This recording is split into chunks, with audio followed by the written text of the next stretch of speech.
Hi అండి. Welcome to our channel. ఈరోజు వీడియోలో అయితే పొడి పొడిలాడుతూ సేమియా ఉప్మా అనేది ఎలా చేసుకోవాలో చూపిస్తున్నాను, చూసేయండి. ముందుగా అయితే స్టవ్ అనేది ఆన్ చేసి ఒక ప్యాన్ అయితే పెట్టుకోవాలి. దాంట్లోకి కొలత ప్రకారం తీసుకున్నటువంటి 1 లేదా 2 గ్లాసుల వరకు సేమియానైతే వేసుకొని రోస్ట్ చేసుకోవాలి. ఫ్లేమ్ అనేది మీడియం టు లోలో అడ్జస్ట్ చేసుకుంటూ సేమియా అనేవి మాడిపోకుండా అయితే రోస్ట్ చేసుకోవాలి. ఇలా ఒక 4 to 5 మినిట్స్ కలర్ చేంజ్ అయ్యేంత వరకు సేమియాని రోస్ట్ చేయడం వల్ల సేమియా ఉప్మా అనేది మంచిగా పొడిపొడిలాడుతూ అయితే వస్తుంది.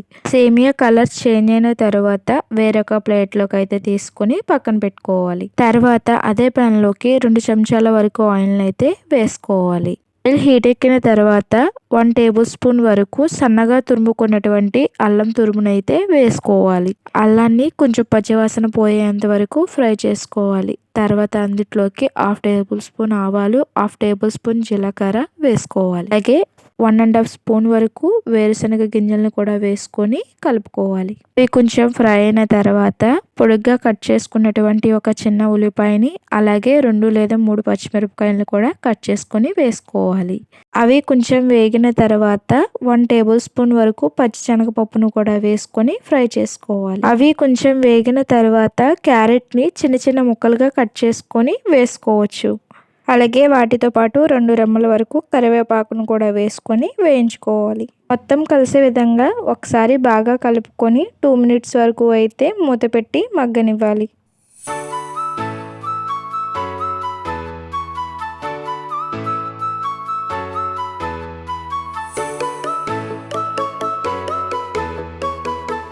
మినిట్స్ తర్వాత మూత తీసి ఒకసారి బాగా కలుపుకోవాలి. తర్వాత మనం తీసుకున్న 2 గ్లాసుల సేమియాకి 1 గ్లాస్కి వచ్చి 1.5 వరకు అయితే వాటర్ పోయాలి. మనం తీసుకున్న 2 గ్లాసుల సేమియాకి కూడా 2.5 వరకు అయితే వాటర్ అనేవి తీసుకోవాలి.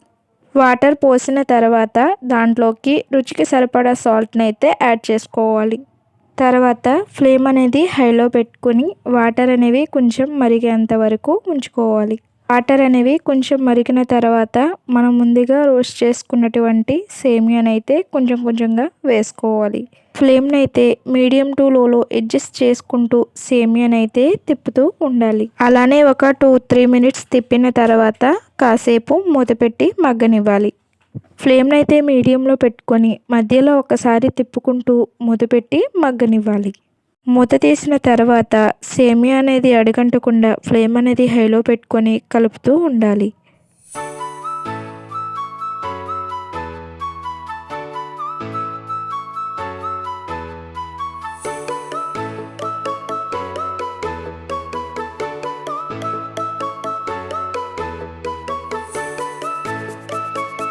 తర్వాత ఫ్లేమ్ని సిమ్లో పెట్టుకొని ఒక 2 మినిట్స్ అయితే మూత పెట్టి మళ్ళీ మగ్గనివ్వాలి. 2 మినిట్స్ తర్వాత అయితే మనకు సేమియా ఉప్మా అనేది రెడీ అవుతుంది.